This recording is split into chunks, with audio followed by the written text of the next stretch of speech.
লালমনিরহাট জেলায় কালীগঞ্জ উপজেলার ২ নং মদাতি ইউনিয়নের হাজরানিয়া গ্রামে এলাকাবাসী রাত জেগে মাদক ও জুয়া খেলা বন্ধ করার জন্য সারা রাত পাহারা দিয়ে থাকেন।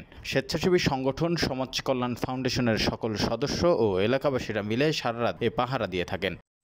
মসজিদের আশেপাশে মাদক ব্যবসা হয়, এখানে রাত্রেবেলা বাহির থেকে লোকজন আসে যায় প্রতিনিয়তই।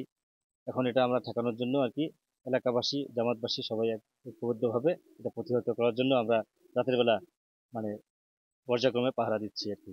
আমাদের এই সমাজে, এই আমার পাশেই মসজিদ, এই সমাজে আমাদের প্রায় ৩০০ পরিবারের এখানে মসজিদ, এখানে বৃহৎ একটা মসজিদ। এখানে মসজিদের সামনেই এখানে মাদকের ব্যবসা হয়, বহিরাগত কিছু লোকের শেল্টারে এখানে মাদক ব্যবসা এখানে দীর্ঘদিন থেকে আসতেছে। আমাদের এখানে প্রশাসন অবগত আছে, এর আগে ধরে নিয়ে গেছে, ৬ মাস জেলও খেটে আসছে। তারপর আসি একই অবস্থা। এখানে কিছুদিন আগে রাতের বেলা মেয়ে নিয়ে আসছে, মেয়ে নিয়ে আসে এখানে বাক্সের মধ্যে ভর্তি করে রাখছে। এখানে পাশাপাশি তাস, জুয়া অহরহ চলছে। এলাকাবাসী বলছে, আইন শৃঙ্খলা বাহিনীকে অবগত করার পরও মাদক ও জুয়া বন্ধ করতে পারছিল না তারা।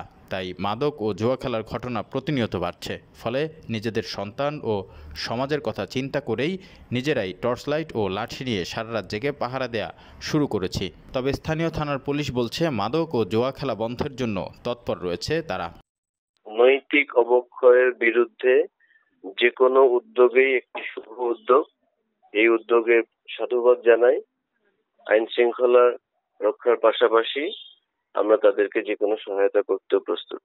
রাতের বেলায় মাদক ও জুয়া খেলার ঘটনাকে কেন্দ্র করে আতঙ্ক বিরাজ করছে উপজেলা জুড়ে। তাই মাদক ও জুয়ার হাত থেকে রক্ষা পেতে লাঠি নিয়ে রাত জেগে পাহারা বসিয়েছে এলাকাবাসী।